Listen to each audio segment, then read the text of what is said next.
If AI hasn't disrupted your industry yet, it's not because it won't.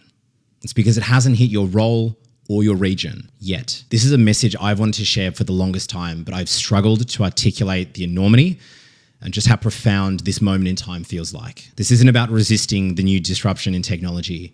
This is about learning how to ride it. And hey, if we haven't met, welcome. My name is Daniel Mamba Odoy, and the best way to describe my career to date has been zigging when others have been zagging, spotting what the mainstream has been doing and doing the opposite. From literally turning down safe and conventional job offers to posting cringe content on social media when no one in my world was doing it, I've always moved early because I've sensed, felt, or just known a big wave was coming. And no, I'm not a psychic and I'm definitely not a guru. I'm literally going through this disruption myself. 4 years ago, when I left my last ever full-time job to pursue entrepreneurship, I founded a video content agency. I am now sunsetting that very same offer, that very same agency that got me to where I was.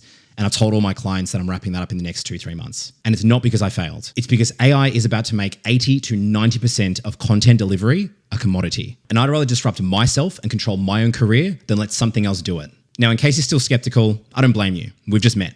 So I'm going to walk you through my story in terms of how I got here, and then I'm going to tell you what I am doing to AI-proof myself with what I'm doing in the future to help you decide which side of history you want to be on. Or if you've already seen the writing on the wall, then drop a comment and let me know how AI is impacting your world or how you're integrating it into what you do. Going back to when I was a lot cuter, but also a lot quieter, I didn't speak until the age of 3. When mum told me this story years later, I thought I had some developmental issue, and I actually asked her recently, weren't you worried or weren't you concerned? And her reply, without hesitating or dropping a bat, was no. Because I saw you were watching and you're observing everything around you. Your eyes were like constantly just absorbing information. And when it came to some point at the age of 3, when my mouth opened for the first time, first word was pizza, by the way, but that's a story for another day. I apparently was just unloading. I'd somehow developed a vocabulary mum had no idea where I'd picked it up from. TV, friends, conversations nearby. I was just by osmosis absorbing everything. And it's like as if that was the through line for how the rest of my life would play out. I watch and I observe the mainstream. I see how others move and I zoom out and I bother to look at the macro trends of how history, civilization, and the fabric of our very society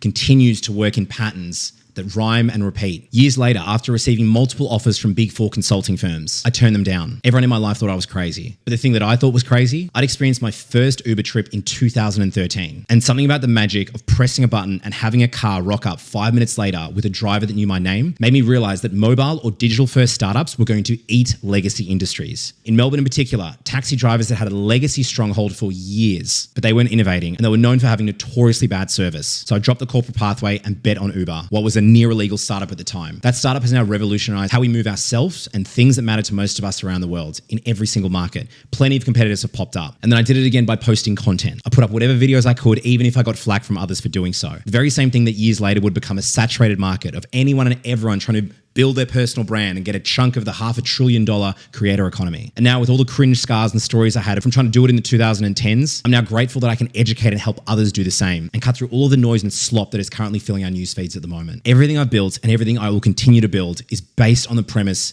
of moving before others do, or zigging when others zag. So now you know how I got here. Here's how I'm seeing AI affecting my world. Even if it's not the same as yours, I'm here to be real and I'm here to document this because this is the kind of video that I'd wish I'd seen or made years ago ahead of these waves coming. And I want to help you reframe your relationship with AI from fear-mongering to one of opportunity. Here's the reality whether you like it or not. AI tools are already performing at the same level, if not exceeding the capacity of human counterparts. Entry-level jobs, gone. Basic information processing, gone. Pattern recognition, charts, and analysis done in half a second, gone from human roles. In particular, I'm seeing content being created and published and outperforming that is made from human creators because it is able to learn, study, and optimize content based on thousands of proven formats of videos, storytelling, human psychology, and what's already been optimized before it. As a human, we just can't keep up. That's why I said earlier, I'm effectively sunsetting my video content creation offer because I can't ignore what I'm seeing. I can't unsee it. And nowadays, we're starting to see real cases of social media profiles that are 100% AI avatar driven that are driving real human engagement, real human clicks, and real sales and revenue for businesses from a creator that has never logged into their Instagram or doesn't even have to record. Check this out. Most people have no idea just how good AI content is gonna get. Let me show you something. This is my friend Rowan. He has 100,000 followers on Instagram, averages 20 to 30,000 views per video. But there's something different about Rowan's account compared to everyone else's. And what's different is that Rowan has actually never logged into Instagram. Never, not once. Every video is made using his AI avatar. He is real, but these videos were not recorded by him. He has an editor somewhere that takes his newsletter, writes a script, programs that script into HeyGen, an AI video avatar platform, prints the version of him saying it, and then edits it. So the editing is manual, but everything else in the process is AI generated. 100,000 real followers, thousands of real comments every video, hundreds of thousands in revenue for his business from this account. And it's all AI generated. Example number 2, this is Varun, 1 million followers on Instagram. Videos, all fake, all AI generated. Millions of views per video, tens of thousands of comments, millions of dollars generated for his business. And then there's this. All these videos are AI avatared women talking about how on their wedding day, they use this disposable camera app instead of having to buy disposable cameras. And there are hundreds of these accounts. Now, these are actually extremely low quality and sound super fake and robotic. And still, many of them have tens or hundreds of thousands of views and all real human engagement. And wouldn't you know it, if you click through to the bio, they're redirecting you to search POV in the App Store, which leads to the disposable camera app. That app is printing $20 million a year, all with fake AI influencers. So in my position, I'm no longer a pure play content creator.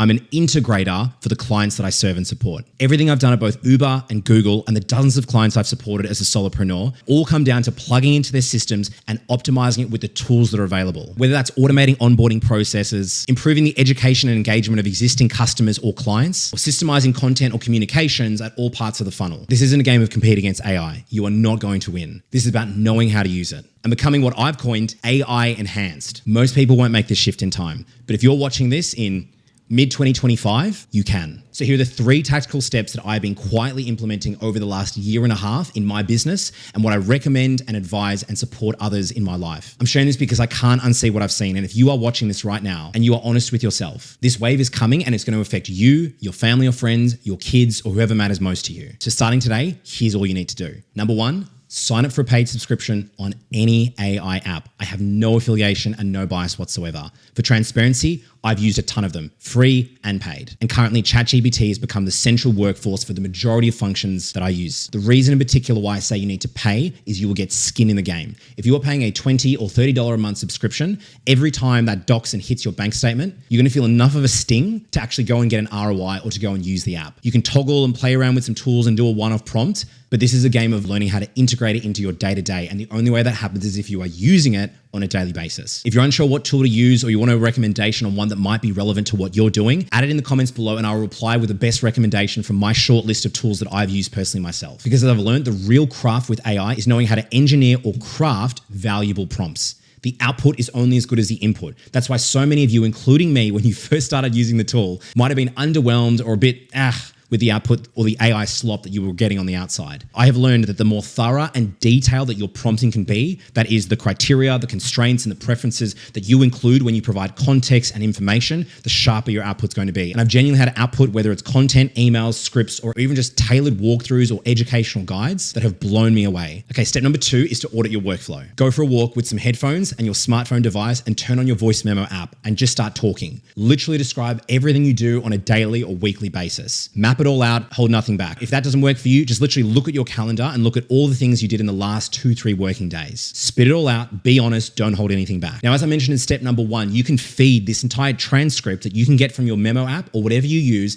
and paste it into one of these chat models. Include at the top of your prompt something along the lines of this. I'm currently conducting an audit or review of everything I do in my day-to-day life. Based on the current state of play of AI technology in 2025 and what is forecast for the next 2 to 3 years, what parts of my day or role are currently being emulated by AI? Or from reputable sources or research, what is being predicted to be made redundant or obsolete? Now, the output might be a hard pill to swallow, but I'd rather you be the one to facilitate that rather than an employer or a client or any disruption in 1-2 years down the line, flipping the script on you overnight and telling you that you're no longer necessary. Be honest and recognize where the risk is, because you'll also recognize where the opportunity is and what you can double down on. And number 3, start integrating AI into your everyday. Don't know where to start? That's okay. Start consuming high signal noise from reputable sources online, people that you trust, content delivery that you enjoy, whether it's podcasts, YouTube videos, long form Substacks, or newsletters. You need to go through a period of active and conscious consumption because no one is going to hand this to you on a silver platter, not your employer,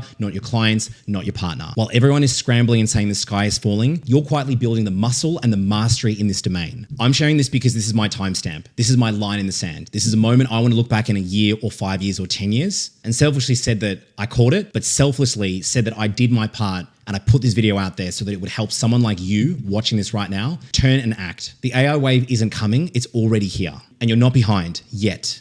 If you choose to ignore it or put your head in the sand, then you will be. This is my usual video and I don't know how this is going to go. But in the era of transparency, with the evolution that I'm going through myself, I can't withhold something that has been shaking and rattling me up for so long. So my friend, please start wherever you are. And with that, I'll see you on the next one.